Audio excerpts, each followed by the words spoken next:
This exercise is banded lunge. It's essentially a lunge using a band for a little extra resistance. What we're going to do is we're going to have a look at the band movement, the lunge movement first of all. I'm going to take you through the coaching points and then we're going to add the band. So the main thing to know about a lunge, let me just show you from a reverse lunge. So I like this because I think you get into a position quite easily and you use the right muscles the right way. So reverse lunge meaning we're going to step back into it. So that's how we're going to find our position. The reason I like that is because in a lunge what we want is when we're down here and throughout the lunge really, we want to be using the whole of the foot, and especially we don't want to totally bias to the heel, but we must have heel contact in order to really get kind of the glutes and the posterior, the back part of the leg to function as well as the quads. So that's all about muscle activity. You've got your positioning right, you get the right muscles. But even perhaps more important is a lot of lunging you see when people lunge forwards as well, or even backwards, is where the knee goes way too far forwards, the heel is lifted, all the weight over the ball of the foot. We're really just going to aggravate the knee joint and do loads of work in these muscles here that's not really necessary. So we don't want to overtrain these, we don't want to aggravate the knee. So bad lunge position is when you're way forwards. Good lunge position is where you've kind of flowed back a bit, you're over the middle of the foot, and then when you come up, you're really going to get to activate the glutes. So quads will always work, we all know that the glutes are working. Hamstrings you won't feel too much, but they'll be involved as well. So that's your basic lunge.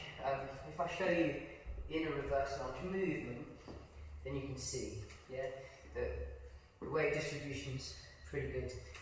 This is a moderately diagonal line. I wouldn't listen personally to people who try to get you to 90 degrees. I don't think that that's a functional position at all. We don't want to be forwards over the foot, but there's a nice functional line where you ever so slightly got this diagonal line back. So the knee is ever so slightly forward of the actual ankle. There's your thing. For our banded lunge, we're going to keep it static, which means that once we've found our position, we're going to be coming up and down. So you notice the back foot, I'm on the ball of the foot, and I'm pressing up, and my weight is right between my base. So my base is my forward leg and my back leg. I want to feel nice and stable. I'm going to press up through my base, and I want to try to concentrate on the whole thigh and the buttocks nice and gently.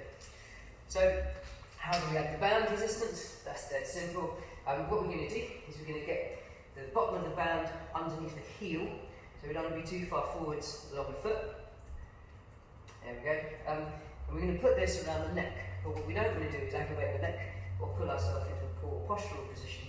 So whilst the band is still slack before it is putting force and tension through our body, I'm going to already set a good tension. Then I'm going to come up into my lunge position, all nice and well postured, and then I can go through my lunge, and the band isn't pulling my back out of position or aggravating it. Just got a little bit of extra tension for the lunge. Well done. Okay. Simple as that, eh? So in reality, you're literally going to put that under your heel. This thing about setting your back is important. You don't want to be doing this. Can you see? Yeah. Get down, good back, set yourself up, find your base, and then we're going up and down, right through the middle of that base. Good posture, good heel contact, using the whole of that leg, forward leg is the most dominant part. There you go, banded lunge. Thank you very much. Do subscribe, hit the notifications button, ask us anything that you want to see, and we'll pop it on.